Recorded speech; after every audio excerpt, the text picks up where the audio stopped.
चलो बच्चों, let's read the question. The question says that find the equations of the two straight lines through the point 2, 3 which are at a unit distance from the point 1, 1. इस question में दो straight lines की equation लिखनी है जो कि point 2, 3 से पास कर रहे हैं और 1, 1 से यूनिट डिस्टेंस पे हैं. बहुत ही सिंपल सा क्वेश्चन है. पहले हम की कॉन्सेप्ट लिख लेते हैं. की कॉन्सेप्ट तो लिख सकते हैं डिस्टेंस और perpendicular distance of the line ax plus by plus c is equal to 0 from the point x1 comma y1 is given by the formula ax1 plus by1 plus c upon under root a square plus b square with mod. इसी की concept को use करके इस question को solve कर लेते हैं. तो मान लेते हैं let the two straight lines required are represented by the equation x plus by plus c is equal to 0. इसको हम फर्स्ट इक्वेशन मान लेते हैं.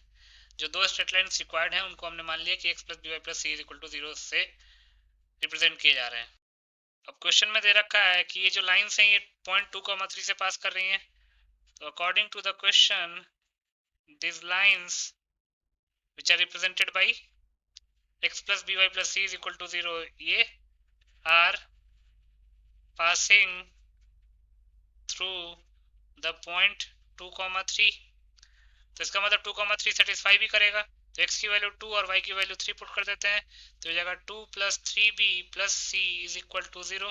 तो यहाँ से c की वैल्यू क्या पुट कर सकते हैं? -2 plus 3b. अब c की वैल्यू क्या हो गई हमारे पास? -2 plus 3b.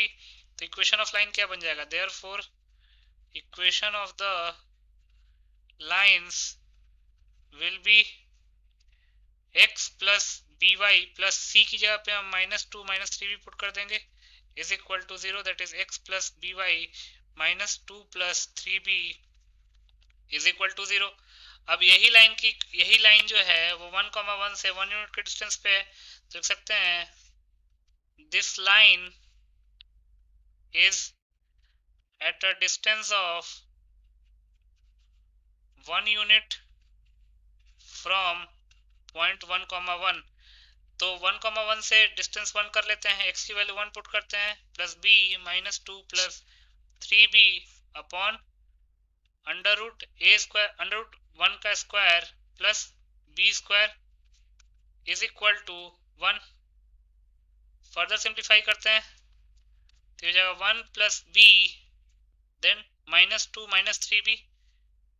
-3b upon under root 1 plus b square under root 1 plus b square is equal to 1. तो न्यूमरेटर में क्या आ जाएगा? -1 -2b upon under root 1 plus b square is equal to 1. अब इसको लिख सकते हैं minus times 1 plus 2b is equal to mod तो वैसे भी पॉजिटिव होता है तो under root 1 plus b square. दोनों तरफ स्क्वायर कर देते हैं. Squaring both the sides.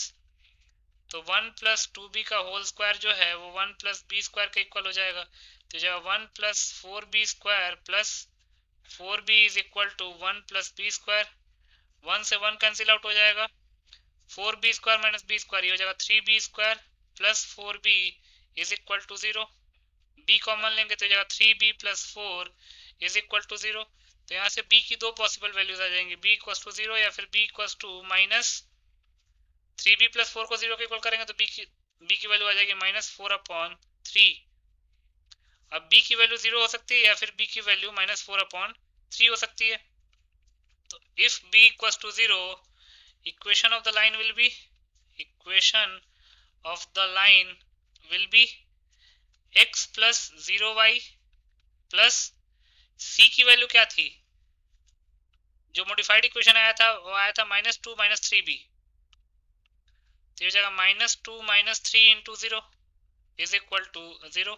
तो ये x ये तो 0 ही हो जाएगा. -2 ये भी 0 हो जाएगा, x minus 2 is equal to 0, तो x इज इक्वल टू 2 जो है वो एक इक्वेशन आ जाएगा। And if b is equal to minus 4/3, then equation of line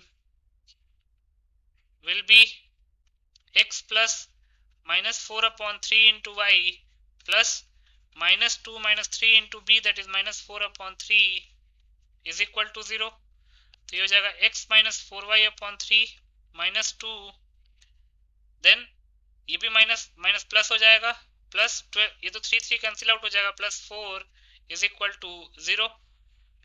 further simplify करते हैं, तो ये हो जाएगा x minus 4y/3 plus 4 minus 2, that is plus 2 is equal to 0। LCM ले लेंगे तो जाएगा 3x minus 4y plus 6 is equal to 0। ये दूसरी लाइन आ गई हमारे पास।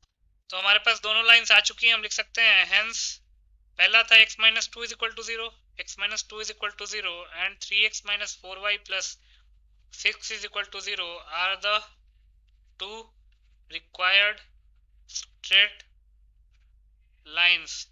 So x minus 2 is equal to 0 and 3x minus 4y plus 6 is equal to 0 will be the final answer. I hope you understood it well. Best of luck.